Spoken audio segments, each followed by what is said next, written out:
ॐ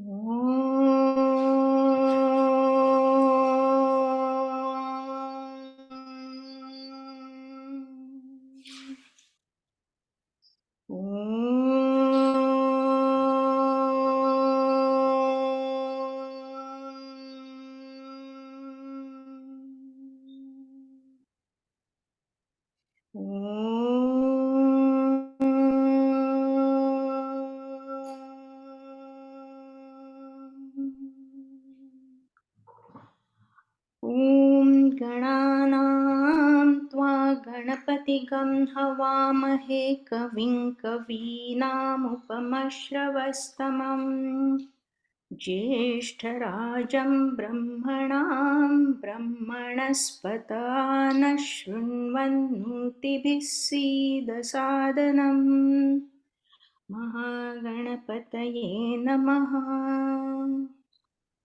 सदाशिवसमारम्भां शङ्कराचार्यमध्यमाम् अस्मदाचार्यपर्यन्तां वन्दे गुरुपरम्पराम्। अथ मुण्डक उपनिषद शान्ति मंत्र। ॐ भद्रं कर्णेऽपि शृणुयाम देवाः भद्रं पश्येमाक्षभिर्यजत्राः स्थिरैरङ्गैस्तुष्टुवांसस्तनुभिः व्यशेम देवहितं यदायुः। ॐ स्वस्ति न इन्द्रो वृद्धश्रवाः स्वस्ति न पूषा विश्ववेदाः स्वस्ति नस्तार्क्ष्यो अरिष्टनेमिः स्वस्ति नो बृहस्पतिर्दधातु। ॐ शान्ति शान्ति शान्तिः। अथ द्वितीय मुंडके द्वितीय खंडः। आविसन्निहितं गुहाचरं नाम महत्पदम् अत्रैतत् समर्पितम् एजत् प्राणं निमिषच्च यत् एतज्जानथ सत्सत्वरेण्यं परं विज्ञानात् यद्वरिष्ठं प्रजानां यदर्चिमत् यत् अणुभ्याणुश्च यस्मिन् लोका निहिता लोकिनश्च तदैतदक्षरं ब्रह्म स प्राणस्तदुवाङ्मनः तदैतत् सत्यं तदमृतं तद्वेद्धव्यं सौम्य विद्धि धनुर्गृहीत्वा औपनिषदं महास्त्रं शरं हि उपासा निशितं सन्दयीत आयं यतद् भावगतेन चेतसा लक्ष्यं तदेवाक्षरं सौम्य विद्धि प्रणवो धनुष्यरो यात्मा ब्रह्मतललक्ष्यमुच्यते अप्रमत्तेन वेदधव्यं शरवत्तन्मयो भवेत् यस्मिन् यो पृथिवी चान्तरिक्षमोतं मनः सह प्राणैश्च सर्वैः तमेवैकं जानत आत्मानमन्या वाचो विमुञ्चत अमृतस्यैष सेतुः अरायिवरथनाभौ संहता यत्र नाद्यः स एषोऽन्तश्चरते बहुधा जायमानः ॐ इत्येवं ध्यायत आत्मानं स्वस्तिवः पाराय तमसः परस्तात् यः सर्वज्ञ सर्वविद् यस्यैष महिमा भुवि दिव्ये ब्रह्मपुरे यैष व्योमन्यात्मा प्रतिष्ठितः मनोमय प्राणशरीरनेता प्रतिष्ठितो अन्ये हृदयं सन्निधाय तद्विज्ञानेन परिपश्यन्ति धीरा आनन्दरूपम् अमृतं यद्विभाति भिद्यते हृदयं ग्रन्थि छिद्यन्ते सर्वसंशयाः क्षीयन्ते चास्य कर्माणि तस्मिन् दृष्टे परावरे हिरण्मये परे कोशे विरजं ब्रह्म निष्कलं तच्छुभ्रं ज्योतिषां ज्योतिस्तद्यदात्म विदो विदुः न तत्र सूर्यो भाति न चन्द्रतारकं नेमा विद्यतो भान्ति कुतो अयम् अग्निः तमेव भान्तमनुभाति सर्वं तस्य भासा सर्वमिदं विभाति ब्रह्मैवेदम् अमृतं पुरस्तात् ब्रह्म पश्चात् ब्रह्म दक्षिणतश्च उत्तरेण अधश्च चोर्ध्वं च प्रसुतं ब्रह्मैवेदं विश्वमेदं वरिष्ठम् इति द्वितीयमुण्डके द्वितीयखण्डः. आज ते संपणार आहे आपलं दुसरं खंड, म्हणून त्यांनी इति असं जे म्हटलं ते आता इथे संपतंय. तर आता मागच्या वेळी आपण जे वाचलं त्याची समरी सांगते संतोष.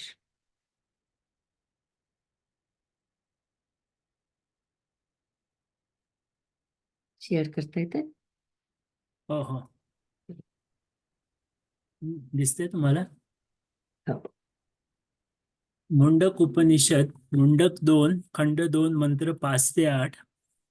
तर मंत्रात जायच्या आधी निलिमेताईंनी जी प्रस्तावना केली होती, आपण आधी जे ओमच्या उपासनेबद्दल त्याच्याबद्दल थोडंसं. ओमची उपासना करून विरक्तीकडे जाण्याआधी प्रथम अंतःकरण शुद्धी केली पाहिजे. मनात कोणाबद्दल वाईट विचार नसावेत. जेव्हा आपण ध्यानाला बसतो तेव्हा प्रथम आपल्या मनात घरगुती प्रश्न, चिंता, समस्या येणं स्वाभाविक आहे. या भावनांवर नियंत्रण ठेवायला शिकलं पाहिजे. या भावनांचा उद्रेक होऊन नैराश्य येऊ शकतं. स्वामी परमार्थानंद म्हणतात की अशा वेळी गीतेचा विचार केला पाहिजे. आप्तजनांशी युद्ध करायचे म्हणून अर्जुनाचीही अशीच मनस्थिती झाली होती. या मनस्थितीतून बाहेर येण्यासाठी पराविद्या आवश्यक आहे. संसारात राहून सुद्धा पराविद्येचा उपयोग कसा करावा हे आपण गीतेतून शिकतो. हे शिकल्यामुळे मनाचे संतुलन सुधारते व समस्यांना तोंड देण्याची शक्ती येते. आता गेल्या वेळेचे मंत्रांबद्दल. तर पुढल्या मंत्रात अंगिरस म्हणतात की आकाश, स्वर्ग, पृथ्वी व त्यामधील जागा म्हणजे अंतरिक्ष म्हणजेच हे सर्व जगत हे ब्रह्मात ओवलेले आहे. तसेच त्या जगताचा अनुभव घेणारे मन व सर्व इंद्रिय देखील त्याच ब्रह्मात ओवलेली आहेत. ते एकमेव ब्रह्म हाच आत्मा आहे. इतर विचार टाकून द्यावे. हाच मोक्षाकडे जाण्याचा सेतू आहे. या मंत्रात ब्रह्माचे समष्टी पातळीवर वर्णन केले आहे. स्वामी परमार्थानंद म्हणतात की आपण जेव्हा ओमची उपासना करतो तेव्हा आपण आत्मतत्वाची उपासना न करता ब्रह्मतत्वाची उपासना करत असतो. जरी आत्मा म्हणजे ब्रह्म असले तरी आपल्याला ब्रह्माच्या जगतव्यापी स्वरूपाचा विचार केला पाहिजे. या मंत्रात तम एव एकम आत्मानम असे महावाक्य आहे. म्हणजे ब्रह्म हे एकच आहे, नॉन ड्युअल, आणि तोच आत्मा आहे असं सांगितलं आहे. पुढे ते सांगतात की ज्याप्रमाणे रथचक्राचे आरे त्याच्या मध्यभागी केंद्रित असतात तसे वेगवेगळ्या रूपात जन्माला आलेल्या जीवांच्या हृदयात किंवा मनात अनेक नाड्या, मज्जातंतू केंद्रित असतात. आत्मा त्या हृदयात किंवा मनात राहतो. त्या आत्म्याची ओंकाराच्या मदतीने उपासना करावी. अविद्येच्या अंधारातून पलीकडे जायला ईश्वर तुम्हाला मदत करेल. शंकराचार्य म्हणतात की नाडी म्हणजे प्राणाची शक्ती. ती शक्ती हृदयातून बाहेर व पुन्हा हृदयात येत असते. आपल्या शास्त्रात मन सुद्धा हृदयात आहे अशी कल्पना आहे. हृदयातून शरीराकडे जाणाऱ्या नाड्यात साक्षी चैतन्य असते, त्याचा आपल्याला शोध घ्यायचा आहे. पुढील 2 मंत्रात ते म्हणतात की ब्रह्म हा सर्वज्ञ व सर्ववित आहे अशी त्याची ख्याती पृथ्वीवर आहे. आत्मा दिव्य ब्रह्मपुरी म्हणजे आपल्या हृदयात किंवा बुद्धीत राहतो. आत्म्याची मन ही उपाधी असते म्हणजे त्यामुळे मनाला चेतना मिळते. प्राण, शरीर यांचा जो नियंता आहे तो शरीरात किंवा हृदयात राहतो. अमृतमह आनंद रूपाने विलसणाऱ्या या आत्म्याला शहाणे लोक पूर्णपणे ओळखतात. आधी पाहिल्याप्रमाणे येथे सर्वज्ञ म्हणजे ज्याला उच्च पातळीवर सर्व ज्ञान आहे असा. सर्वविताला उच्च पातळीचे ज्ञान असतेच, परंतु त्याला प्रत्येक गोष्टीचे तपशीलवार ज्ञान देखील असते. 2 प्रकारच्या अविद्या असतात, मूल अविद्या व तूल अविद्या. मूल अविद्या आत्मज्ञानाशी संबंधित आहे, तर तूल अविद्या प्रत्येक गोष्टीचे तपशीलवार ज्ञान असण्यासंबंधी आहे. आत्मज्ञानाने मनुष्य सर्वज्ञ होऊ शकतो, म्हणजे त्याची मूल अविद्या नाहीशी होऊ शकते, परंतु त्याची तूल अविद्या नाहीशी होऊ शकत नाही. केवळ ईश्वरच सर्ववित असू शकतो. या मंत्रात आत्मा हा अन्य प्रतिष्ठितः म्हणजे भौतिक शरीरात असतो असे म्हटले आहे. येथे अन्य म्हणजे अन्नमय कोश असे अभिप्रेत आहे. आपल्या शरीराचे 5 कोश असतात. अन्नमय कोश म्हणजे जो अन्नापासून बनलेला शरीर किंवा मस्तक फिजिकल शीट, प्राणमय कोश प्राणापासून बनलेला श्वास इत्यादी एनर्जी शीट, मनोमय कोश मनाने बनलेला लोअर माइंड, विज्ञानमय कोश अंतर्ज्ञान किंवा सहज ज्ञानाने बनलेला हायर माइंड, आणि शेवटचं म्हणजे आनंदमय कोश आनंदानुभूतीने बनलेला ब्लिसफुल शीट. हे गेल्या वेळेचं थोडंसं संक्षिप्त समरी. खूपच छान सांगितलं आणि तुमची मराठी भाषा पण खूप छान आहे. तपशील वगैरे असे छान शब्द वापरले. थँक्यू. थँक्यू. हो, खूपच छान सांगितलं तुम्ही पूर्ण समरी. तर तुम्ही हे पण कव्हर केलं की जे मी आज मी सुरुवातीला आपण जे ओमचं पाहिलं होतं त्याच्याबद्दल थोडंसं बोलणार होते की ओमचा जप केल्यामुळे वैराग्य येतं ही जी कल्पना असते. मागच्या वेळी म्हटलं होतं की त्याच्यामुळे काही लोकांना भीती वाटते किंवा त्याच्याबद्दल कन्सर्न असतं. तर त्याच्यावरून मला सांगायचं आहे की आपण अगदी म्हणजे मुंडक उपनिषद सुरू व्हायच्या आधी आपण कोण हे उपनिषद शिकू शकतो त्याच्याबद्दल आपण बोललो होतो. आणि त्याच्या वेळेस आपण बघितलं होतं की शौनक कोण होता, तर शौनक महाशाला होता. म्हणजे त्याचा सगळा कर्मवेद योगाचा संपूर्ण त्याचा अभ्यास झालेला होता आणि त्याला अधिकारित्व होतं. हा अधिकारित्व खूप महत्वाचा शब्द आहे. तर अधिकारित्व म्हणजे काय, तर आपण साधना चतुष्टय पाहिल्यानंतर साधन चतुष्टय, तर साधन चतुष्टयामध्ये काय काय असतं, तर विवेक, वैराग्य, समाधी, साधन संपत्ती. त्याच्यामध्ये काय काय आपण म्हटलं होतं की क्षमा दमा म्हणजे मनाचा निग्रह, इंद्रियांचा कंट्रोल, उपरम म्हणजे आपल्या धर्माबद्दलची आस्था, तितिक्षा म्हणजे आपण गीतेमध्ये शिकलो तसं थंड आणि गरम सगळ्यापैकी सगळीकडे समान बुद्धी, श्रद्धा, समाधान, आणि शेवटचं त्यांनी सांगितलंय मुमुक्षत्व. मुमुक्षत्व म्हणजे मला मुला मुमुक्षत्वाकडे मी जाणार आहे अशी जी इच्छा असते. तर या सगळ्या गोष्टी असणं त्याला साधन चतुष्टय म्हणतात. आणि साधन चतुष्टय ही जे कोणी आपण अधिकारी म्हणतो त्या अधिकाऱ्यांनी साधन चतुष्टय केलेलं असतं असं आपण समजतो. म्हणजे आता शौनकाचे उदाहरण घेतलं तर शौनकाला हे सगळं साधन चतुष्टय त्यांनी केलेलं आहे. तर आता या दृष्टीने आपण म्हटलं तर आपल्यापैकी म्हणजे इन्क्लुडिंग मी म्हणजे आपल्यापैकी कोणालाच एवढं अधिकारित्व नाही का, की आपण अगदी एकदा ओमचा मंत्र म्हटल्याबरोबर आपल्याला एकदम विरक्ती येईल अशा प्रकारचं आपलं कोणाचंच अधिकारित्व अजून नाही. जेव्हा केव्हा अधिकारित्व येईल आणि जेव्हा तेव्हा मग आपल्याला नक्कीच त्या ओमच्या मंत्रामुळे वैराग्य येऊ शकतं. तर हे मला आपण लक्षात ठेवायला पाहिजे की हे कोणाला शिकवतोय आपण. समजा अगदी लहान मुलांना तुम्ही शिकवलं तरी त्याला साधन चतुष्टय नसणार आहे, त्यामुळे त्याच्यावर काही परिणाम होणार नाही असं आपण मनात म्हणजे ठरवायला पाहिजे. आणि मग मग त्याची आपल्याला भीती वाटणार नाही. आता ज्या लोकांना मुमुक्षच पाहिजे, ज्यांनी ही सगळी तपस्या केली आहे, त्यांना वैराग्य आलं तर आनंदच आहे ना त्याच्यामध्ये. आता शौनक अजून सुद्धा संसारी होता, पण आपण त्यावेळेसच मी तुम्हाला सांगितलं होतं की जनक जो होता राजा, जनक राजा हा संसारी होता, पण तरी सुद्धा त्याला वैराग्य आलेलं होतं. म्हणजे त्यांनी सगळं राज्य चालवलं त्याने. एवढी सगळी त्याला म्हणजे संपत्ती पण होती आणि अधिकार पण होता, पण त्याच्यातून सुद्धा तो वेगळा झालेला होता. त्याचं जे व्यक्तित्व होतं ते सगळं वैराग्याचं होतं. आणि कधी तुम्हाला मिळालं तर जनक राजाबद्दल जरूर वाचा. खूप चांगली त्याची गोष्ट आहे की त्याला किती सगळ्या गोष्टींचं नॉलेज होतं आणि तरी सुद्धा तो संसारी होता आणि तरी सुद्धा त्याला वैराग्य होतं. तर काही लोकांना असं वाटतं की संसारी असताना वैराग्य येऊ शकतं का? हा येऊ शकतं, पण हा खूप अवघड बॅलन्स आहे. म्हणजे खूपच कमी आपल्याला अशी उदाहरणं दिसतात.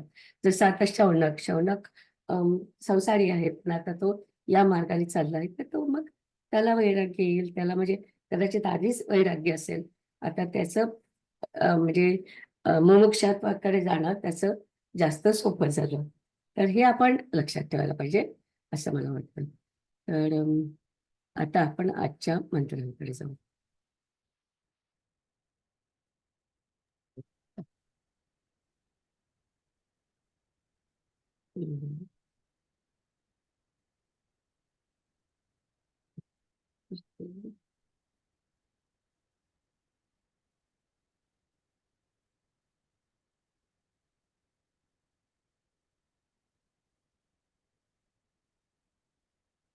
हम्म. दिसतंय सगळे, सगळ्यांचे चेहरे दिसतात हो का? दिसतंय. काहीतरी मंत्र आहे का? ओके, फक्त कॉमेंट्सच करू. प्रश्न असले तर मला आधी बघायचे ते. ओके. प्रश्न नाही आहे इथे. तर मी काय म्हटलं की आपण 9, 10, 11, 12 4 मंत्र करणार आहे. पण 9वा जो मंत्र आहे त्याच्यामध्ये फलश्रुती सांगितली आहे. तुम्हाला माहिती आहे आपण कुठलाही ग्रंथ वाचला की त्याच्यामध्ये फलश्रुती सांगितली असते. तर 9वा मंत्र जो आहे ती फलश्रुती आहे म्हणून तो आपण शेवटी लिहू. म्हणजे आपण आधी 10, 11, 12 मध्ये काय शिकवलं ते बघूया आणि या पूर्ण मुंडकोपनिषदाचा काय फलश्रुती आहे ते आपण शेवटच्या मंत्रामध्ये असं घेऊया. म्हणजे स्वामीजींनी तसंच शिकवलंय म्हणून मला वाटलं की ती चांगली कल्पना आहे की फलश्रुती आपण सगळ्यात शेवटी घेऊ.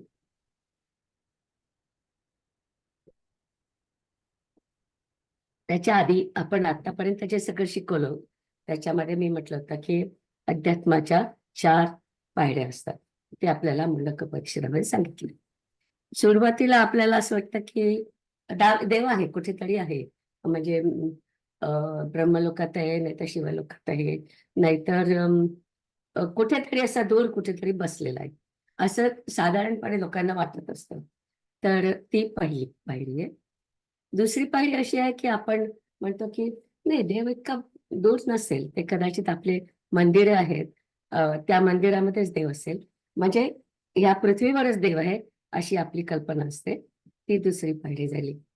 त्याच्यानंतर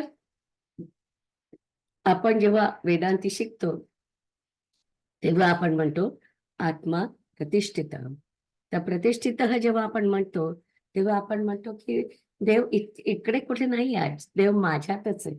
म्हणजे अहम ब्रह्मास्मी आपण जे म्हणतो त्याच्यामध्ये आपण म्हणतो की हा देव पूर्ण जगात आहे, पण जगतापेक्षा माझ्यात सुद्धा देव आहे. आणि ही खूप महत्वाची कल्पना आहे की माझ्यात सुद्धा देव आहे. आणि मग त्याच्यामध्ये मगाशी संतोषने वाचलं तसं ब्रह्मपुरम, आपल्या हृदयाला ब्रह्मपुरम असं म्हटलेलं आहे. म्हणजे तो तिथे राहतो आपल्या हृदयामध्ये किंवा मनामध्ये असं. तर जे चैतन्य आहे खरं म्हणजे ते आपल्या पूर्ण शरीरात असतं, पण ते सुरू असतं आपल्या हृदयातून किंवा मनापासून सुरू होतं. आणि म्हणून त्याला आपण ब्रह्मपुर असं म्हणतो आपल्या हृदयाला. आणि तिथे एक छान शब्द वापरलाय त्यांनी तिथे की तो तिथे राहतो असं म्हणत नाही, तिथे प्रतिष्ठित म्हणतात. म्हणजे देव जेव्हा आपण देवघरात आणून ठेवतो ना, म्हणजे तुम्ही समजा मूर्ती कोणची विकत आणली की ते तुम्ही देवाच्या समोर ठेवता आणि त्याची स्थापना करता, त्याला प्रतिष्ठित म्हणतात. तर तशा प्रकारे आपल्या ज्या हृदयात आहे तो प्रतिष्ठित झालेला आहे जो देव आहे. तर ही कल्पना मला फार आवडली की देव फक्त हृदयात आहे असं नाही, आत्मा प्रतिष्ठित असं त्यांनी म्हटलेलं आहे. मागचाच मला वाटतं मागच्या वेळेला तो मंत्र होता. त्याच्यानंतर चौथी जी पायरी आहे ती आपण आज शिकणार आहोत. म्हणून मी याच्यात लिहिलेली नाही, सगळे मंत्र झाले की मग ती तुम्हाला सांगणार आहे. तर अशा आपल्या 4 पायऱ्या आपल्या मुंडकोपनिषदमध्ये सांगितलेल्या आहेत.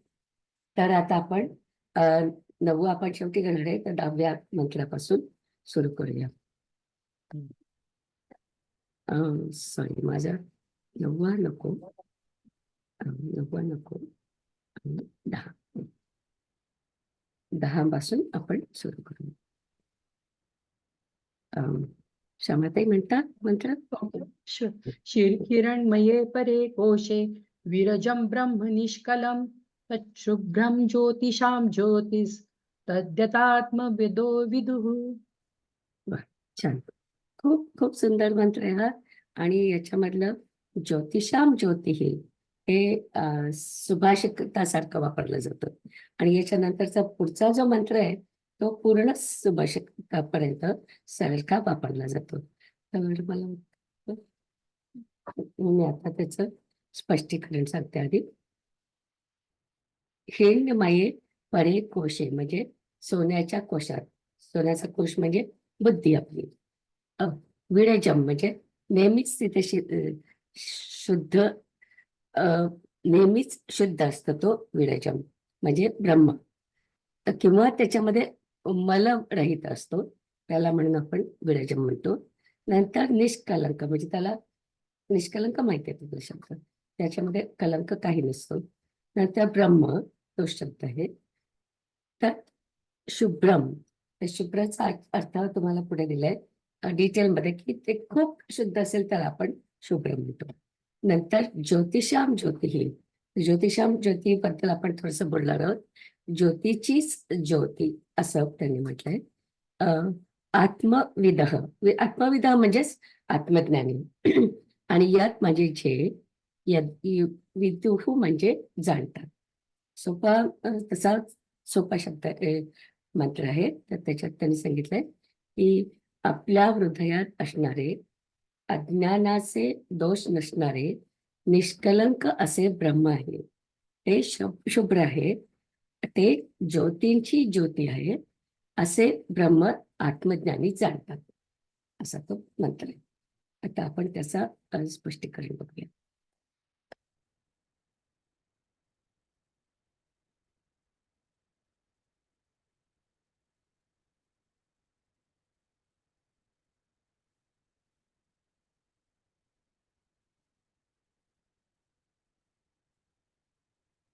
तर आपण या ज्या सगळ्यांची मंत्र आहेत ना, हे या मुंडकोपनिषदेमध्ये खूप छान पद्धतीने बांधलेली आहे. म्हणजे आपण पाहिलं की पहिल्या मुंडकामध्ये त्यांनी आपण काय शिकणार आहे नक्की त्याच्याबद्दल त्यांनी सांगितलं की अपरा आणि परा या विद्या म्हणजे काय ते आपल्याला सांगितलं. आणि त्याच्यातली पराविद्या म्हणजे ब्रह्मज्ञान, ते आपण शिकणार आहे हे आपल्याला पहिल्या मुंडकात सांगितलं. नंतर दुसऱ्या मंडकामध्ये त्यांनी पराविद्येबद्दलच पूर्ण सांगितलंय. तुमच्या लक्षात येईल की आधी त्यांनी सांगितलं होतं की वैयक्तिक म्हणजे काय म्हणतो आपण वैयक्तिक लेवलवरती आपल्याला सांगितलं. आणि नंतर समष्टी लेवलवरती सांगितलं. समष्टी म्हणजे सगळ्या जगामध्ये ते ब्रह्म आहे असं आपल्याला सांगितलं. आणि तिसरा जो भाग आहे त्याच्यामध्ये आपला मुंडकाच्या याच्यावर तुम्ही चित्र बघितलं असेल, 2 पक्षी असतात. तर त्या पक्ष्यांची जी गोष्ट आहे ती गोष्ट तिसऱ्या मुंडकात आहे. म्हणजे एक पक्षी म्हणजे जीव आहे आणि दुसरा पक्षी म्हणजे शिव आहे. म्हणजे जेव्हा शिव आणि जीवाचं जेव्हा मिलन होतं, आता आपण हे सगळं आपण या मुंडकात बघणार आहोत की कसं ब्रह्मापर्यंत पोचायचं. आणि ब्रह्म आणि शिव म्हणजे शिव आणि जीव आणि शिव जेव्हा एकत्र होतात ते जे चित्र आहे आपल्या ह्याच्यावरचं त्याच्याबद्दलचं मुंडक 3 मध्ये सगळं आपल्याला सांगितलं. अशी त्याची मांडणी खूप सुंदर केलेली आहे त्यांनी. तर आपण जेव्हा वेद शिकतो किंवा आपण काही शिकतो तर आधी आपण ऐकतो, टीचरकडून आपण ऐकतो ते सगळं श्रवण, नंतर मनन आणि नंतर निधिध्यास, अशा 3 पायऱ्या असतात. तर मनन म्हणजे काय, आपलं ते मनातच उजळणी करत राहायचं, ते मनन झालं.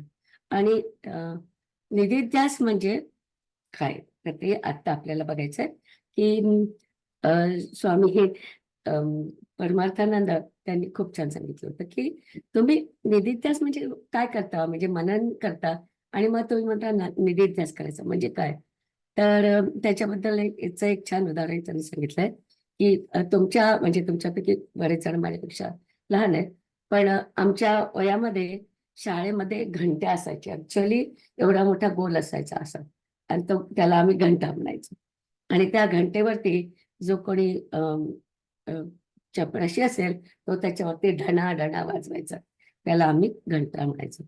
तर घंटा वाजणं हे खूप महत्वाचं आयुष्यातलं होतं, की प्रत्येक वेळी काहीतरी चेंज व्हायचा तेव्हा घंटा वाजायची. आणि शेवटचा पिरियड असेल आणि त्याच्यानंतर घंटा वाजली की शाळेतले सगळेची मुलं धूम पळत वर्गातून बाहेर पळायचे आणि घरी पळायचे सगळेजण.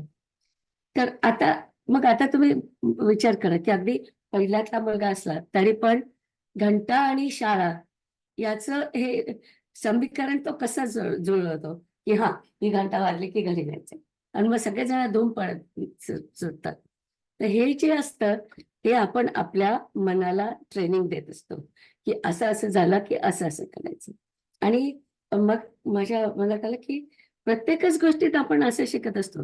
आता घरामध्ये अलार्म वाजला की आपण अलार्म वाजला की बाहेर पळतो. कशामुळे? आणि हे सगळं आपण आपल्या मनाला ट्रेनिंग दिलेलं असतं. तर हे जे ट्रेनिंग असतं त्याला निधिध्यास म्हणतात, असं स्वामीजींनी सांगितलं.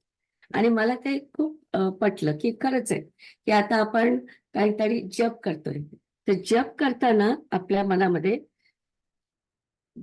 चैतन्य, ब्रह्म आणि आत्मा याच्याबद्दलचे विचारायला पाहिजे. याची सांगड आपल्याला जपाशी घालायची असते. म्हणजे आता मी ओमचा जप करते, तर ओम आणि त्याच्यामध्ये जी गॅप असते तो म्हणजे ब्रह्म किंवा आत्मा किंवा अम, अ, आत्मा, ब्रह्म किंवा चैतन्य असं आपण म्हणतो. तर ही जी सांगड घालायची आहे, ही सांगड घालणं याला निधिध्यास म्हणतात. केव्हाही आपण शिकतो त्याच्यामध्ये श्रवण, मनन आणि निधिध्यास असतं. तर म्हणजे जेव्हा केव्हा आपण आता ओमचा जेव्हा जप करू तेव्हा ओम म्हटल्यानंतर सहजपणे आपल्या मनात हे सगळे विचार यायला पाहिजे की ब्रह्म आणि आत्मा याचे सगळे विचार यायला पाहिजे. याला आपण निधिध्यास म्हणतो. तर आत्ता जे आपण मंत्र म्हणणार आहे त्याच्यामध्ये नाही, याच्या आधीच्या मंत्रात होतं ते ऍक्च्युली, की हृदयाला आपण ब्रह्मपुरम म्हटलं आहे. आणि नंतर दुसरा एक मंत्र होता त्याच्यात आपण म्हटलं आत्मा प्रतिष्ठित, म्हणजे आपल्या शरीरामध्येच तो आत्मा आहे.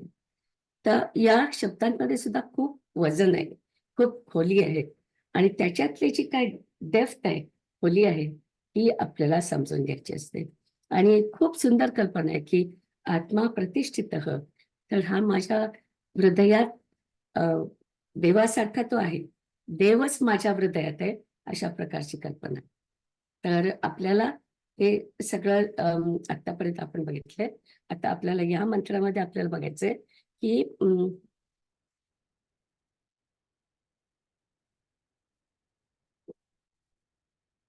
त्वम पद लक्षार्थ ध्यानम असं आपण शिकणार आहोत. की त्वम पद म्हणजे आपण म्हणतो तत् त्वम असी, हे जे आपलं महावाक्य आहे त्याच्याबद्दल आपण बोलतोय. तर तत् त्वम असी म्हटलं, त्वम म्हणजे ब्रह्म. तर ब्रह्माचं जे आहे ते आपण आता शिकणार आहोत. तर या मंत्रामध्ये आपण म्हणतो आहोत की हिरण्यमये परे कोशे, याच्यामधली ही जी हिरण्यमय कोशाची कल्पना आहे ती म्हणजेच बुद्धी. बुद्धी म्हणजेच आता संतोषने सांगितलं तसं आपले जे वेगवेगळे कोश असतात त्यातला विज्ञानमय कोश जो आहे तो म्हणजे बुद्धी. तर त्याच्याबद्दल आपण बोलतो आहोत. तर तो कसा आहे, तर तो सोन्यासारखा आहे, खूप प्रेशस आहे असं त्यांना म्हणायचं. परे म्हणजे परम. आणि त्याच्यानंतर त्यांनी म्हटलंय की खरं म्हणजे ही कल्पना साहित्यिक कल्पना आहे की आपल्या हृदयामध्ये बसलेला, याचा अर्थ आपल्या शरीरामधल्या सगळ्यात महत्वाच्या अवयवामध्ये बसलेला आहे असं आपण म्हणतो. नंतर त्यांनी म्हटलंय की विरजम म्हणजे खूप शुद्ध, शुद्ध असा की त्याला डाग लागूच शकत नाही, चेंजलेस ज्याला आपण म्हणतो अशा प्रकारचा जो असतो त्याला आपण ब्रह्माची ती कल्पना आपण घेतो. नंतर शुभ्र जो शब्द होता त्याच्यामध्ये आपण आधी म्हटलं की मलरहित आणि निष्कलंक, आणि म्हणजे तो इतका शुद्ध आहे की त्याला काहीच म्हणजे डाग कशाचेच डाग इथे आपण अशासाठी म्हणतो की अम, अविद्येचे ज्ञान असं आपण म्हणतो. तसं काहीच नाही हा. तो पूर्णपणे प्रकाशासारखा शुभ्र आहे. हा शब्द होता. त्याच्यानंतरचा महत्वाचा शब्द आहे ज्योतिषाम ज्योतिही. आता ज्योती म्हणजे प्रकाशाचे जे साधन आहेत, सूर्य आहे, चंद्र आहे, हे सगळे साधन आहेत किंवा ज्यापासून आपल्याला प्रकाश मिळतो ते सगळे. आणि त्याच्या आधी आपण पाहिलं होतं, आवीही जेव्हा आपण शब्द शिकलो होतो तेव्हा आपण पाहिलं होतं की प्रकाश म्हणजे फक्त सूर्य आणि चंद्र ज्याच्यापासून प्रकाश मिळतो ते नाही, तर त्याच्यामध्ये आपले डोळे ज्याच्यामुळे आपल्याला दिसतं ते, आणि मनामुळे आपल्याला त्याचं एक्सप्लेनेशन होतं. आपल्या स्वतःला आपल्याला कळतं की आपण जे काय पाहिलं याचा असा अर्थ आहे.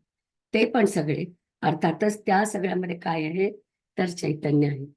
तर प्रकाशाचा सोर्स डोळे आणि मन या सगळ्यामध्ये चैतन्य आहे. तर हे जे चैतन्य आहे हेच खरं म्हणजे ज्योतींना प्रकाश देणारा ज्योती आहे.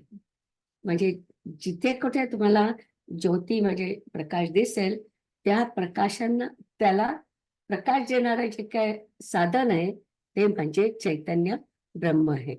म्हणजे जेव्हा आपण ज्योतिषाम ज्योतिही म्हणतो त्याचा अर्थ ब्रह्म असा अर्थ आहे किंवा चैतन्य आपण जे म्हणतो असा त्याचा अर्थ आहे. आणि आता असं सगळं आपण शिकलो की जे काय प्रकाश आहे ते सगळं याच्यामुळे आहे, ब्रह्मामुळे आहे. मग आता एक प्रश्न येतो की अं, अर्थातच आपल्याला याचा जास्त विचार करायचा नाही, फक्त रेफरन्स पण तुम्हाला सांगते की आता एक प्रश्न येतो की चैतन्य हाच एक प्रकाश आहे किंवा प्रकाशाचे जे काय साधन आहेत ते सगळे चैतन्यामुळे आहेत. मग अंधार कोण करतं असा प्रश्न. अंधार जो निर्माण होतो तो कशामुळे होतो? तर याच्यावरती वेदांती लोकांच्या अनेक चर्चा झाल्या आहेत. आणि हा खूप महत्वाचा पॉइंट आहे की आपण म्हणतो सगळा जो प्रकाश आहे तो जर का ब्रह्माने निर्माण केलाय तर मग अंधार कोणी निर्माण केला? तर त्याचं उत्तर असं आहे की अंधार सुद्धा ब्रह्मानेच निर्माण केलेला आहे. आणि प्रकाशाचं जसं साधन आहे तसं चैतन्य हे अंधाराचं सुद्धा साधन आहे असं त्यांचा निष्कर्ष आहे की प्रकाशाचं साधन जे चैतन्य आहे तेच साधन अंधाराचं पण आहे. म्हणजे जेवढं कुठं काही असेल जगामध्ये त्या सगळ्याचं साधन सगळ्याचं चैतन्य हेच आहे. मग त्याच्यामध्ये अंधार असो का प्रकाश असो, इट डझंट मॅटर. काहीही असलं जगामध्ये तरी त्या सगळ्या गोष्टी ब्रह्मानेच निर्माण केलेल्या आहेत असा त्याच्यामध्ये त्यांचा निष्कर्ष होता. तर रेफरन्स म्हणून मी तो सांगितला आहे. कदाचित तुमच्या मनात खूप प्रश्न येतील पण आपल्याला त्याच्यासाठी बऱ्याच वेदांती लोकांसारखं शिकावं लागेल, मग आपल्याला त्याचं उत्तर कळेल. तर आता आपण इथे आणखीन एक शब्द आहे आत्मविदः. आत्मविदः याला शंकराचार्यांनी वेगळा शब्द वापरलाय, आत्मप्रत्यया अनुसरण. आत्मप्रत्यया अनुसरण. आत्मप्रत्यय ज्याला आलाय त्या व्यक्तीचं म्हणजे आत्मसाक्षात्कार झालेल्या व्यक्तीचं असा त्याचा अर्थ आहे आत्मविदः याचा. तर असा आपला 10वा मंत्र होता.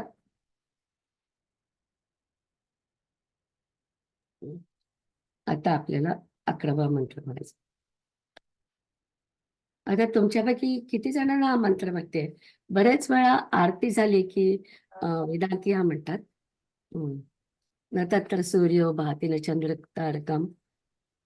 कोणाला माहितीये याचा हातेवरती ना? वेदांती हा मंत्र नेहमी म्हणतात, आरती झाल्यानंतर म्हणतात.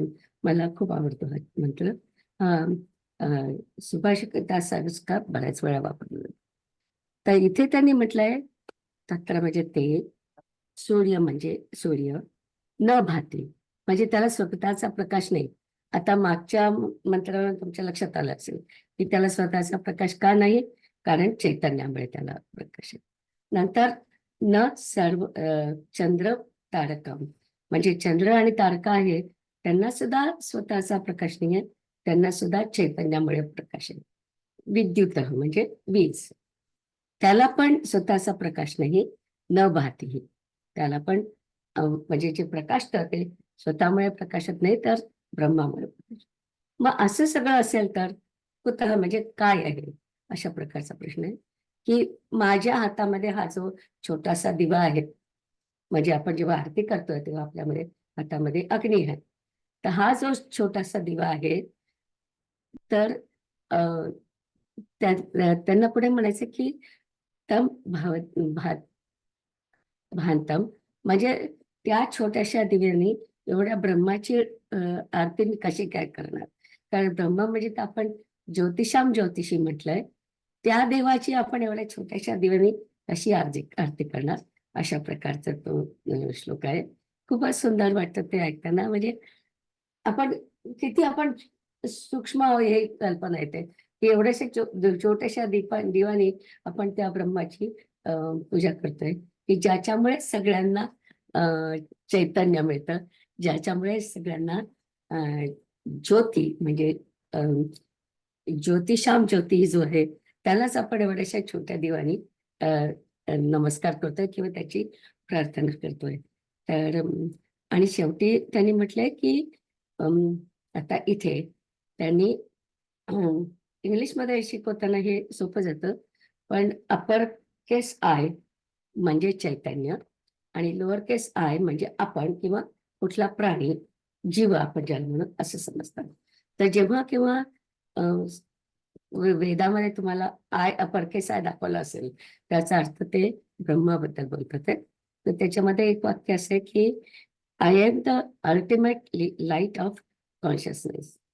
म्हणजे आय म्हणजे ब्रह्म, ब्रह्मा हा अल्टिमेट लाईट आहे कॉन्शियसनेसचा, चैतन्याचा. तर अशा प्रकारे आय आणि आय मध्ये मला तुम्हाला सांगायचं होतं, पण मराठीत आपण असं वेगळे वापरत नाही, म्हणून मी ते इंग्लिशमध्येच लिहिलं. तर त्या पूर्ण मंत्राचा अर्थ असा की सूर्य, चंद्र, तारका, विद्युत यातलं काहीही आत्मस्वरूपाला प्रकाशित करू शकत नाही. मग अग्नी, छोटासा अग्नी माझ्या हातात आहे, तो त्याला कसा प्रकाशित करणार, तो तर ज्योतिषाम ज्योतिषी आहे, असा तो म्हणतो. तत्र सूर्यो, मी फक्त मला गाता येत नाही पण मी म्हणून बघते. न तत्र सूर्यो भाति चंद्रम नेमा विद्यतो भांति कुतोऽयमग्निः त्वमेव भान्ति अनुभाति सर्वः तस्य भासा सर्वमिदं विभाति. असा तो मंत्र म्हणजे श्लोकासारखा म्हटलं जातं. ओके, आता 11 हा 11वा मंत्र होता.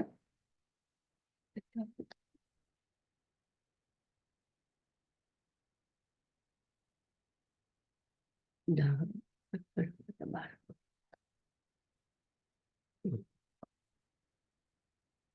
आता 12वा मंत्र आहे. क्षमते मिळतं. हो म्हणते. ब्रह्मैवेदममृतं पुरस्ताद ब्रह्म पश्चाद ब्रह्म दक्षिणतश्च उत्तरेण अधश्च चोर्ध्वं च प्रस्तुतं ब्रह्मैवेदं विश्वमिदं वरिष्ठम्. त्याच्यातलं खूपस आपल्या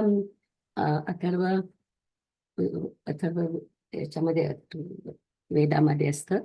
तर तुम्ही जर का अर्थ पाहिला तर ब्रह्म एकच अमृत आहे.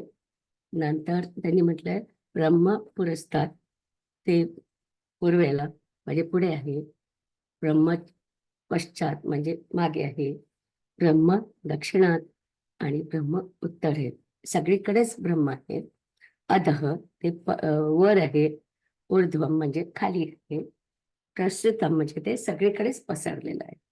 तर इदम वरिष्ठम विश्वम, ते सगळ्या विश्वामध्ये श्रेष्ठ आहे. इदम एव ब्रह्म एकी एक आपण जे म्हणतो ब्रह्मच एक आहे की जे सगळीकडे आहे, अशा प्रकारचा अर्थ आहे. आणि अ, ते सर्व, त्यामुळे हे सर्व विश्व, अम, हे सर्व विश्व ब्रह्मच आहे, अशा प्रकारचं म्हटलंय. की आपण जे काय बघतोय आपल्या भोवती, हे सगळं ब्रह्ममय सगळीकडे आहे. अम, ओके, ही शेवटी सांगायची. ओके, आता आपण 12वरच थांबूया. थोडस याच्यामध्ये आपल्याला स्पष्टीकरण, ते आता तुम्हाला म्हटलं तसंच, की 4 ज्या आपण पायऱ्या म्हटलं होतं, पहिल्या 2 तर सोपे आहेत, की देव कुठेही असू शकतं. नंतर आपण म्हणतो की देव मंदिरात, म्हणजे या जगात आहे, पृथ्वीवर. नंतर आपण म्हणतो की आत्मा प्रतिष्ठित आहे. ते पण आपण पाहिलं. आणि आता आपण जो विचार म्हणतोय तो त्वम पद लक्षार्थ ध्यानम असं आपण म्हणतो ते. तर ती 4थी पायरी आहे. त्याच्यामध्ये त्यांनी काय म्हटलंय की तो जो ब्रह्म आहे तो सगळीकडे आहे. आणि तो म्हणजे पुढे आहे, मागे आहे, वरती आहे, खालती आहे, सगळीकडे आहे. आणि त्याच्यामध्ये आपल्याला असं म्हणायचंय की आधी सुरुवातीला आपण, तुम्हाला आठवत येईल, एका मुंडकामध्ये किंवा एका खंडामध्ये पूर्ण मी सारखी म्हणत गेली की काय, की ते कार्य आणि कारण, आणि त्या कारणाला मी कारणेश्वर म्हणायचे. राईट, कारणेश्वर आणि कार्य म्हणजे आपण सगळे. कारणेश्वर म्हणजे देव, विश्व, ईश्वर आणि आपण, असे आपण नेहमी 2 भाग करत होतो. तर ते 2 भाग करतो. किंवा आपण जेव्हा म्हणतो अहम ब्रह्मास्मी, म्हणजे मीच ब्रह्म आहे असं म्हणतो, पण त्याच्यात सुद्धा मी आलेला आहे, म्हणजे मी आलेला आहे. तर तो जेव्हा मी सुद्धा तुम्ही काढून टाकता, आणि मग जेव्हा तुम्ही म्हणता की मी पण नाही, त्याच्यामध्ये कोणीच नाही, फक्त ब्रह्म ब्रह्म आणि ब्रह्मच आहे, असं सांगणारा हा शेवटचा मंत्र आहे. की सगळीकडे फक्त ब्रह्मच आहे, आणि ते ब्रह्म म्हणजेच अमृत आहे, असा हा शेवटचा मंत्र होता. की आपल्याकडे जे काय आपल्याला दिसतंय, म्हणजे नामरूपामुळे आपल्याला वेगवेगळे प्राणी दिसतात, वेगवेगळे व्यक्ती दिसतात, हे सगळे ब्रह्माचे स्वामीजींनी अपरन्सेस म्हटलं आहे. तर काय म्हणावं मला कळत नाही, पण अपरन्सेस जे आपण म्हणतो, हे सगळे त्याचेच रूप आहेत, असं आपल्याला म्हणायला पाहिजे. की मग इथे आत्मा आणि अनात्मा आपण जे म्हणतो, ते 2 भेद राहत नाही. सगळं म्हणजे देवाचं आपण जे कार्य म्हणतोय, आधी आपण म्हटलं की आपलं हे आपण जे सगळं ते कार्य आहे देवाचं, आणि तो जो आहे तो कारणेश्वर आहे, म्हणजे ईश्वर आहे. पण आता ईश्वर आणि कार्य हे दोन्ही आपण एकत्र करून त्याच्याकडे बघतो आहोत.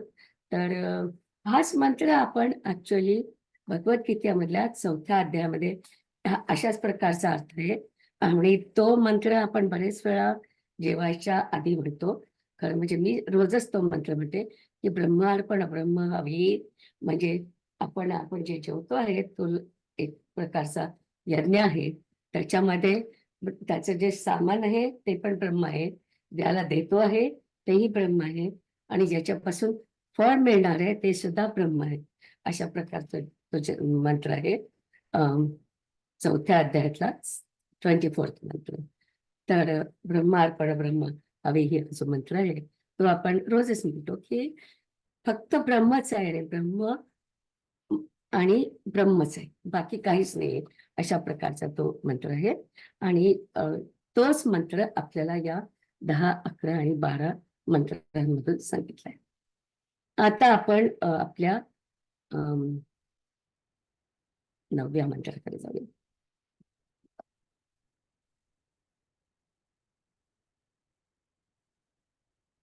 ओके, त्याच्या आधी आपला अर्थ सांगायचं राहिलं ना. तर याच्यामध्ये आता 4थं जे आहे पायरी, ती मी इथे घातली आहे. पहिली पायरी देव कुठेतरी आहे. दुसरी पायरी देव पृथ्वीवर आहे, मंदिरामध्ये किंवा कुठेतरी आहे. तिसरी पायरी माझ्यामध्ये देव आहे, देव माझ्यातच आहे. आणि 4थी पायरी म्हणजे फक्त तोच आहे, बाकी काहीच नाहीये. तर आधी आपली जी कल्पना होती कार्य आणि देवाची ही करणी आहे, त्याला आपण निर्मिती म्हणतो. तर ती निर्मिती म्हणजे सुद्धा तोच आहे. अहम ब्रह्मासी मधला मी इथे निघून जातो आणि फक्त ब्रह्म ब्रह्म आणि ब्रह्मच राहतो. नंतर आपण म्हणतो की नाम आणि रूप हे जे असतात ते सगळे भास आहेत. मी भास शब्द वापरलाय. अ, स्वामीजींनी अपीअरन्स असा शब्द वापरलाय. आणि त्याच्यामध्ये मग आत्मा आणि अनात्मा असे भेद राहत नाही. सगळंच ब्रह्ममय झालेलं आहे. आणि मग कार्य आणि कारण आपण जे आधी वेगवेगळं म्हणत होतो ते दोन्ही रूप सुद्धा एकत्र होतात आणि ते सगळं ब्रह्मच आहे असं आपण म्हणतो. हा थोडासा कॉन्सेप्ट वेगळा आहे शेवटचा. पण ज्या पद्धतीने आपण शिकत आलो आता आपल्याला कळलं की अरे आपण म्हटलं की माझ्यात ब्रह्म आहे, या प्राण्यात ब्रह्म आहे, या व्यक्तीमध्ये ब्रह्म आहे, आकाशात ब्रह्म आहे, स्वर्गामध्ये ब्रह्म आहे, असं आपण सगळंच डिफिनेशन केल्यानंतर कार्य हेच ब्रह्म आहे असं आपण आतापर्यंत एवढ्या सगळ्या मंत्रांमधून बघितलंय. आता आपण वरती जाऊन 9वा मंत्र बघूया.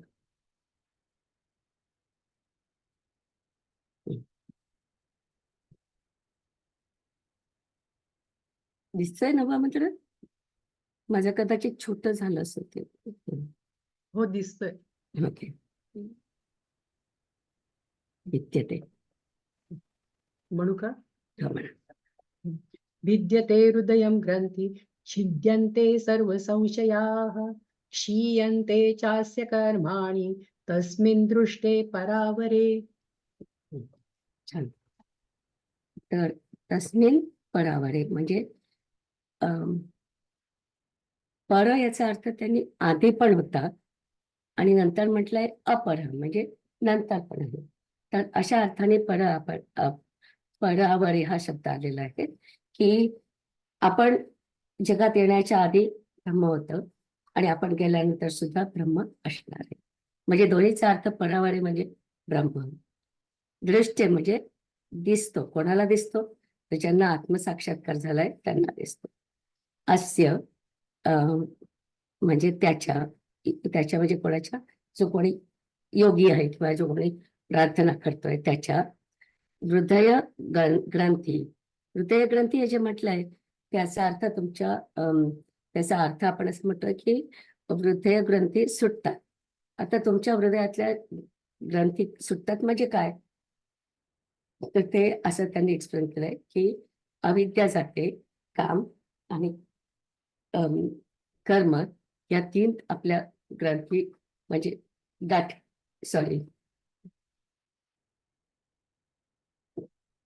या 3 आपल्या हृदयाच्या गाठी असू शकतात, म्हणजे नॉट्स असू शकतात आपल्या मनामध्ये. आणि त्या सगळ्या विद्यते म्हणजे सुटतात. सर्व संशय म्हणजे सर्व संशय छिद्यन्ते म्हणजे फिटतात. आपले सगळे संशय जे असतील ते फिटतात. आणि अस्य कर्म आणि च म्हणजे आपले जे कर्म असतात, कर्म म्हणजे आता तुमच्या लक्षात येईल की कर्म म्हणजे आपले संचित कर्म जे काय असतं ते सुद्धा तिथे संपून जातं. तुम्हाला माहिती आहे आत्मसाक्षात्कार झालेले व्यक्ती असते त्यांना पुढे काही कर्म राहत नाही, म्हणजे म्हणून ते पुन्हा जन्म घेत नाही. तर त्यांचं जे काय संचित कर्म असतं हे पण तिथे संपलेलं असतं.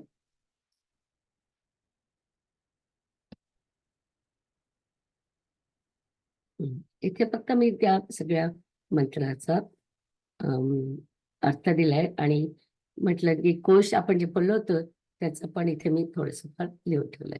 पण आता मला याच्याबद्दल स्पष्टीकरण द्यायचंय.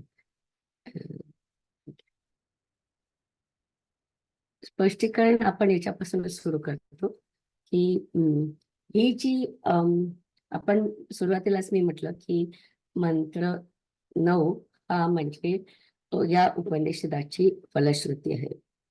तर फलश्रुती म्हणजे काय? म्हणजे तुम्हाला काय मिळणार आहे याच्यापासून? की तुमच्या घरातले सगळे प्रॉब्लेम संपून जाणार आहेत का? तर नाही. किंवा मुलं तुमचं ऐकायला लागतील का असं पण नाही, किंवा नवरा प्रेम करायला लागेल का असं पण नाही. तुम्ही एकेका लेवलवरती पाहिलं तर असं नाहीये ते, त्याच्या पलीकडे आपल्याला जाऊन बघायचंय. तर अ, त्याच्यामध्ये आपल्या आयुष्यामध्ये कॉम्प्लिकेशन्स कशामुळे येतात तर त्याचा आपल्याला विचार करायला पाहिजे. जेव्हा आपण विचार करायला जातो की आता काही माझ्या घरामध्ये प्रॉब्लेम असेल तर त्याच्यामध्ये असं होतं की कधी कधी मुलं जे म्हणतात ते आपल्याला कळत नाही, म्हणजे कळून घ्यायची तयारी नसते आपल्याला काय ते सांगायचे ते. एक खरं म्हणजे हा माझा खूप पर्सनल अनुभव आहे. पण माझी मुलगी जेव्हा टीनेजर होती, कॉलेजमध्ये गेलेली होती, तर तेव्हा तिला मी म्हटलं, "अनिता, तुझ्याकडे काही प्रॉब्लेम असला ना, तर तू मला सांगायला पाहिजे. आणि मला I want to know everything whatever happens." तर ती अगदी अशी माझ्याकडे बघत म्हणते, "mom, I am ready to tell everything, but are you ready to listen to anything I say?" किती मोठा प्रश्न आहे की टीनेजर मुलगी मला म्हणते, "मी तुला सगळं सांगायला तयार आहे, पण तुझी तयारी आहे का हे सगळं ऐकायची?" आणि बेसिकली आपली नसते ती तयारी. मला वाटत नाही की मुलींनी कॉलेजमध्ये काय केलं हे जे तुम्ही मला सांगितलं असतं, तर मी ते सहन करू शकले असं काही वाटत नाही. पण ह्याच्यासाठी काय हवं असतं आपल्याला? आधी म्हणजे मला समजा ते माझ्या मुलीच नाही झालं, कारण तिला ऑलरेडी बॉयफ्रेंड वगैरे होता. पण समजा तुमचे कोणीतरी मुलं आहेत आणि त्यांनी सांगितलं की मी अमुक-अमुक-अमुक केलं कॉलेजमध्ये जाऊन. तर तुम्ही आधी काय म्हणणार? तुमचा एकदम इगो दुखावतो. माझी मुलगी असं कसं करू शकते? आणि त्याच्यामध्ये 2 गोष्टी असतात. तर आपण जेव्हा भगवद्गीतेचा पहिला श्लोक शिकतो, तेव्हाच आपल्याला सगळेजण सांगतात, की तुम्ही जेव्हा धर्मक्षेत्रे, कुरुक्षेत्रे म्हणून जेव्हा म्हणतात, त्याच्यामध्ये धृतराष्ट्राचे 2 प्रकार प्रॉब्लेम होते. एक म्हणजे त्याचा अहंकार आणि दुसरं ममकार. म्हणजे माझं, माझी मुलं, ममका म्हणजे माझी मुलं. तो म्हणतो, की माझी मुलं आणि पांडव यांच्यामध्ये काय झालं ते तू सांग. आता माझी मुलं म्हणायचं काही कारण नव्हतं. काही त्यांनी दुसरे काही म्हणू शकतो, की आणि पांडव सुद्धा त्याचेच होते. सगळे कौरवच होते. पण त्यांनी मामका पांडव आहे म्हटलंय. त्याच्यावरून आपल्याला लक्षात येतं, की त्याचा हा जो अहंकार होता आणि त्याचा जे ममकार होता, हे 2 नेहमी आपल्याला प्रॉब्लेम करतात. असं या स्वामीजींनी आपल्याला सांगितलं. आणि मला खूप पटलं ते, की आपण काहीतरी गोष्ट एक्सेप्ट करत नाही, कारण माझ्या व्हॅल्यूज जे असतात त्याच्यामध्ये ते बसत नाही. म्हणून मी ऐकत नाही. आणि मला तेवढा पेशन्स पण नसतो, की माझा अहंकार आणि माझा ममकार बाजूला वारवून हे सगळं ऐकेन म्हणून. तर अ, अहंकाराबद्दल मी बऱ्याच वेळा बोलले होते, की आपला कसा अहंकार कमी करायचा, की नेहमी म्हणायचं, की हे जे काय होतंय ते देवाच्या कृपेने होतंय. आणि मग असं आपण दरवेळी देवाला क्रेडिट केलं, की आपोआपच आपलं क्रेडिट कमी होत जातं. मग आपल्याला खूप वाटत नाही, की आपण खूप छान आहे वगैरे, ते सगळ्यात बेस्ट पालक म्हणजे सगळ्यात बेस्ट मी आहे असं काही मला वाटत नाही. तर अहंकार आपण अशा प्रकारे कमी करू शकतो. दुसरं म्हणजे ममकार. ममकारामध्ये आपण खूपच गुंतलेलो असतो, की माझी मुलगी. आता समजा जेव्हा माझ्या मुलांनी मी थोडंसं 5 मिनिटं पुढे जाणार आहे आज. कारण आपल्याला हे महत्त्वाचं संपवायचंय. तर माझ्या मुलाने अ, मुस्लिम मुलीशी लग्न करायचं ठरवलं. त्या प्रसंगाबद्दल मी बरेच वेळा बोलत असते. तर तेव्हा मला काय वाटलं, म्हणजे मला खूप वाईट वाटलं होतं तेव्हा. पण तेव्हा मला वाईट का वाटलं? कारण माझा मुलगा, माझा मुलगा हा मुस्लिम मुलगीशी कसा लग्न करू शकतो? हा माझा ममकार होता. हा माझा सगळा इगो आणि ममकार हा दोन्ही होता. तर हा ममकार आपल्याला बाजूला ठेवता आला पाहिजे.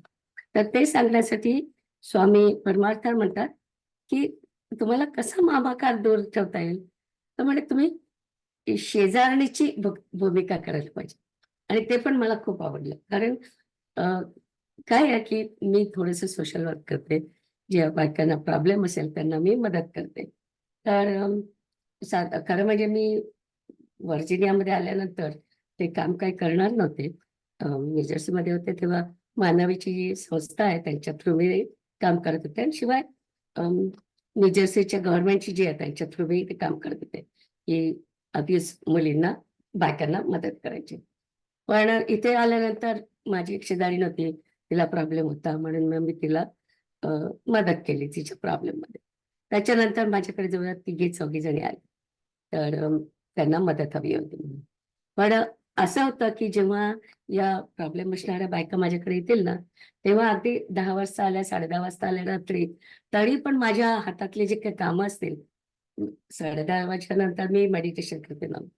पण जेव्हा कोणीतरी असे माझ्याकडे येतात, तेव्हा मी हातातलं जे काही काम असेल ते टाकून मी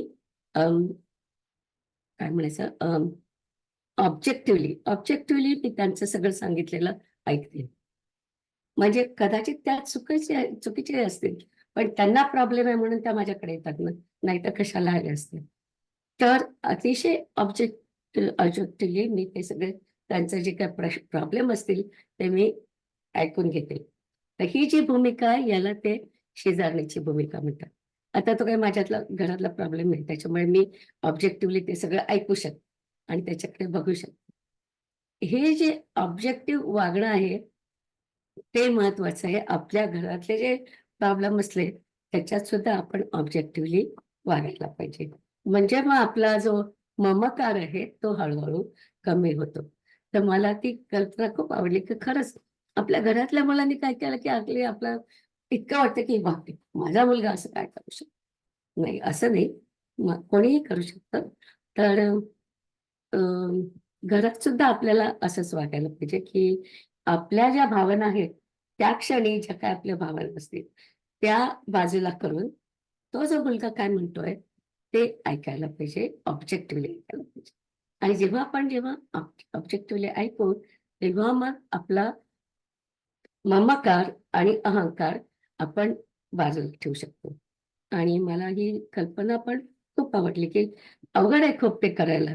म्हणजे माझ्या मुलाच्या बाबतीत मला सांगितलं, की आधी सुरुवातीला नाही, पण मग मी त्याच्यावरती एक आर्टिकल लिहिलंय. तर त्याचा शेवटच सांगते, की अ, जे काय तो करतो आहे, त्याला मी कसं ॲक्सेप्ट केलं त्याच्याबद्दलचं ते आर्टिकल आहे, की नंतर मग माझी सून जी आहे, ती अतिशय चांगली मुलगी आहे आणि अगदी माझी खूपच आवडती आहे.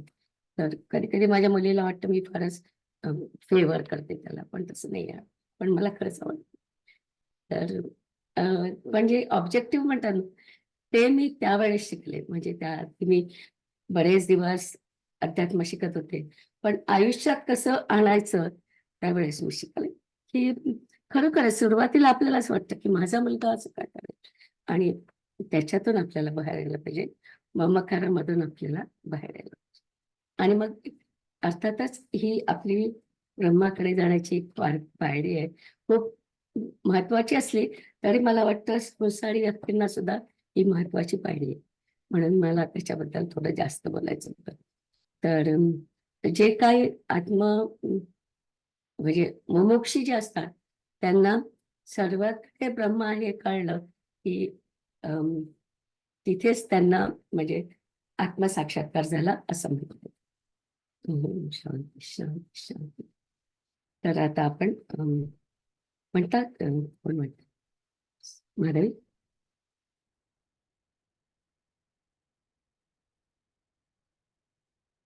माधवी म्हणते? हो हो हो. हं.